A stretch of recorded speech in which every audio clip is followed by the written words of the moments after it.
Hey everyone, my name is Nathan Payne. Welcome back to another episode of Blu Ocean Crypto. So today we're going to talk about the February community update that Mavia just dropped. There's a ton of jam-packed information in here. They cover some recent statistics, the performance of how the game's going, marketing, downloads, also what's coming, as far as the roadmap, as well as the new staking season. So I want to go through all of this with you in detail, give you guys my insight and opinions. So let's jump right in. I want to play. Okay, so if you haven't head over here, I definitely recommend you do, even after this video. Definitely go check it out. There's lots of great information in here. But first off, they talk about their token highlights. Obviously, great success for the launch. This is really incredible to see. Talks about the exchanges that they started with their listings. We all know about that. This was really great that they put here, though, was the token emissions. Now, you can see this directly on their website if you go to the mavia.com/Mavia token. It's fun to play around with this to get an understanding of how it all works. They talk about how their initial float started at 12%, with future unlocks occurring once every 90 days. This is a little different from the initial 10% that they were deciding, but we got a turbocharged airdrop and all kinds of exciting things, so it makes sense on the 12% in my opinion. They also talk about how the next token unlock will be in May 2024 and be roughly 3% of the supply. So I think what they're doing is, instead of the 5% normally like they had planned, because they started with the initial 12, they're just kind of shortening that first release on the emissions to only 3. That makes sense to me. However, they do talk about how the vast majority of these being unlocked is belonging to the ecosystem and the gameplay rewards category. And actually, the DAO can vote to decide the use of these tokens. So, Mavia being a governance token, obviously there's going to be voting power, and they do talk about this a little bit, so let's not get too far ahead of ourselves. So they do break down the tokenomics here. We are all well aware with this. This was provided on the update game deck, but it is nice to kind of go through and really understand how they've done all of their distribution with the tokens and what's been planned with the token amount, total supply, and the vesting. It's also what this breakdown up here can do. You can kind of go along the timeline and see exactly how much is being unlocked for each section. They do talk about how team and advisor allocations have a 6-month cliff, and pre-sale allocations receive less than 1% of supply every 90 days. They do mention how the non-circulating tokens are held in a Mavia vault, which is a multi-sig wallet. This is all transparent rate on blockchain. You can go to Etherscan and see this. This is really cool.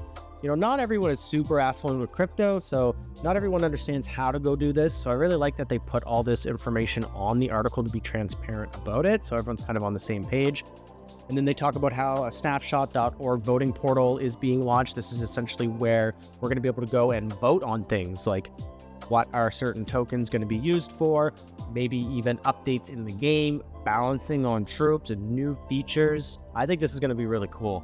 This is something that I'm particularly really excited about and why I want to hold a lot of tokens, because I want the voting power to be able to participate in the governance of the direction of the game. They also talk about the Airdrop Report. So this is pretty crazy. Pretty quickly they hit over 50 on-chain holders. Also, the Mavia airdrop, which showed here, comprised of 2.5% total, amounted to over $50 million in value, one of the largest airdrops in Web3 and gaming history. I mean, let's just be honest, guys, they're breaking records all over the place. What Mavia has done in such a short amount of time is mind-blowing, and we're still only getting started. They also talk about how the Mavia token and token airdrop contracts were number 2 and number 4 for most active smart contracts on the entire Ethereum network during a certain time frame. That's also pretty crazy to see. Also, they're kind of showing when people were generally claiming the airdrop, so this is kind of cool. There was definitely a spike right at the beginning and then kind of later on, and then there was one around the 15th. Just nice to have this data. Going down here, talks about, actually shows us the amount of holders.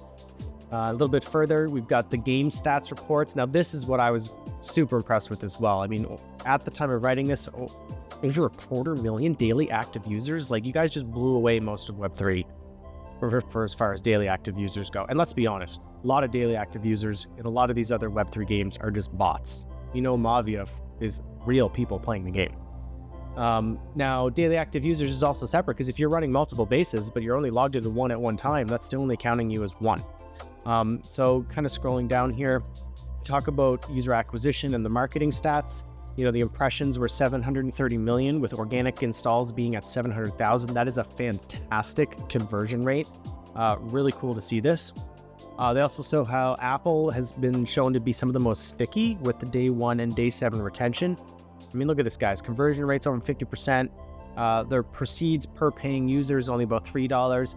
There's lots of other things they need to add in my opinion, for Sapphire use, like speeding up Mira, being able to buy oil and gold. We'll get there, but I mean, crash rate very low. Day run retention is in the, mid percentile, close to 25th and 50th percentile, but then their day 7 retention rate is 70% above the 70th percentile. That's amazing to see. That shows people are coming back consistently to play this game. And all kinds of cool other stats, like reached number 1 top ranking in 14 countries for strategy games, and also reached top 5 ranking in 54 countries. Top 10 and top 100 rankings were reached in over 150 regions globally. This is a massive success for Web3, guys. Like, no game has done this on this level at all in the industry. Mavia is the first, and I just feel blessed to be along for the ride. So it's really amazing getting to see all these stats. I'm really glad that they release this information to everyone. Also, their social accounts blew the heck up. So did their Discord. But here's what a lot of people were really interested in knowing: the staking, especially for landowners, right? So Mavia does soft staking, which is basically just, you don't have to pay gas, you're just holding it in the wallet. This is a really cool feature that they pioneered a while ago. They talk about how you can get an NFT airdrop, which can be sold or traded later on the marketplace. It says here that the soft staking start date is March 2nd and the soft staking end date is June 2nd. Now, there's one important detail here that I think a lot of people might gloss over. This is the shortest soft staking season we've ever seen. It's always been 6 months in the past, but March, April, May, June. We've got a 3-month season. So a lot of people that I was talking to in the community didn't catch this. This is actually a much quicker soft staking season than what we're ever used to. And they do talk about how the rewards will be claimable once the soft staking had ended. So that means right away, June 2nd, we're actually going to be able to use these things. Now, the common land reward is a free time statue NFT. Now, what is a time statue? We still have the gold statue that needs to be rewarded from the very first season of staking. We still don't have details on that. You can assume what it does. We can also assume what the time statue does. I think these are going to be extremely highly sought after items because only landowners are going to be able to have them. There's simply too much demand as far as bases go. So this is really cool. I'm excited about this myself. But if you have a rare land, you get this extra rare surprise NFT bonus. And if you have a legendary land, you get a rare secret gift, which is different from the rare surprise NFT bonus. Don't be tricked just because the word rare is in the words. These are separate things. You're not getting what the rare is getting and plus something else. These look like they're completely separate. And then there's a legendary surprise NFT bonus. So for me, it's kind of like, oh crap, I want to make sure I have a rare and a legendary so I can get both of whatever these things are. I don't want to miss out. Even just having a legendary means you don't get the thing you get for rare. So I'm really curious about that, but I think that's exactly what they mean. It's special or unique. So we're going to have 3 extra bonuses, 1 for rare and then 2 for legend. It talks about how it goes live on March 2nd. We need to get ready. Now, generally before things were auto-staked, I'm definitely going to want to make sure I'm ready as we get closer to the 2nd to see if there is anything else that I have to do. And I know a lot of people, this is the best time to kind of move your lands around into a hardware wallet. If you've been stuck using a soft wallet for this entire time for the staking seasons and you didn't want to break the stake, this is the time to do it. So I know there's a lot of people that are going to want to make sure, depending on where your lands are, that you've got an account set up on the website. That's something that you can kind of do ahead of time just to be prepared for this soft staking season. Then they talk about the roadmap, and now this is where I have a lot of opinions, and this is just my opinion, but I want to share it with you guys. So they're launching the Layer 2 integration announcement at the end of this month. We all know how important this is. To be honest with you guys, there are a lot of them that I don't want them to use. And instead of going into all the details on why I don't want a chain to be used, I think I'll just simply express the ones that I would prefer to see. I'd like to see Arbitrum or Base. Now, don't get me wrong. I think a lot of the other Layer 2 networks are awesome. I've played and supported a lot of project on Ronin. AVAX has some good stuff going on, IMX. But honestly, I feel like Arbitrum and Base is the best bet for Mavia. These are neutral. They're clean. Mavia can make their mark on them. But at the end of the day, I'll still use whatever L2 is chosen. But yeah, if I had to pick, those would kind of be the main two that I would like to see. There's also optimism, which really wasn't kind of hinted at in the snapshot or picture that they put on Twitter, but even still, I would rather Arbitrum and Base. Now moving on to the Ruby Marketplace, this is obviously what everyone is most excited for. It means we're going to be able to start earning, but they actually planned launching this back at the end of beta to get on-chain activity, and then they didn't. So what that told me though is they actually had a lot of this already developed, fleshed out, and built. So now that we have extra time because they need the layer 2 integration, that means they're really fine-tuning it.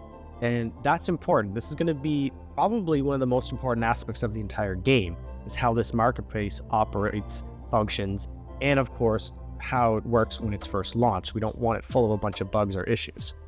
Then they do talk about the Mavia holder in-game bonuses. This is really cool. This makes me even more bullish for the token. There's going to be cool bonuses inside of the game as long as you're holding on to the token. But the most important thing and most exciting thing, in my opinion, is this next point, Alliance Wars, Q2 2024. So alliances are going to be able to compete for gold, oil, and ruby, yes, in epic battles. Now, this is what's really going to create an esports scene in the game. We have been waiting for this. We are preparing, we are training, we are ready. But there's one small extra detail here that I did not see coming. Guilds can also compete with each other to earn ruby and on-chain items. Wait, what? So not only are they focusing on alliances, they're allowing guilds as organizations as a whole to be able to compete. So that means for us at BOG, like we've got over 30 alliances currently.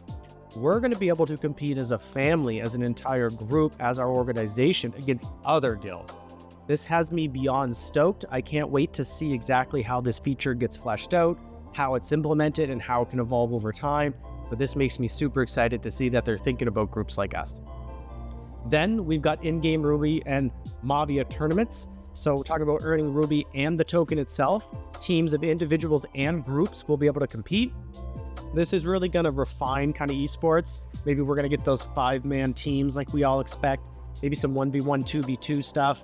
Maybe some 10-man, 15-man. It's going to be really interesting. Now, of course, BOG is going to be involved in all levels of those.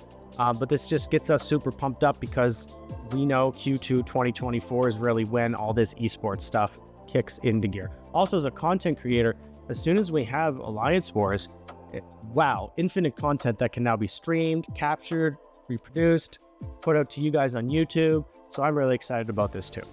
And then they talk about ongoing. We've got game enhancements. That's assumed. New characters. That's assumed. Same with the bug fixing.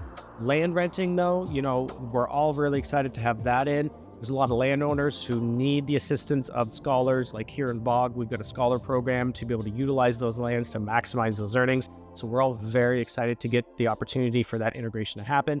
And then guild management. Now, this is kind of interesting. I don't really know what they mean by that. I assume it's going to be done through the website, and it'll simply be like having your alliances kind of under one banner in a guild that can be organized for events. I don't think it necessarily has to do fully with like wallet and asset management, but it might, you know, and it would be kind of convenient for some guilds who are holding all their assets in one wallet, but I don't see how that's any different than the base manager platform. So I'm really curious to see what they're going to do with the guild management and how it's going to impact and make our operations more efficient as well. I want to play. So I hope you guys enjoyed this. I'm super stoked about all this information. I couldn't be more bullish on Mavia right now. It's literally all I'm spending all my time on. You know, if you have any questions, definitely jump in our Discord. We're always happy to chat, or simply leave a comment down below. Thanks so much for being subscribed to the channel. It really helps out a lot, and we appreciate you smashing that like button. See y'all in the next video. Cheers.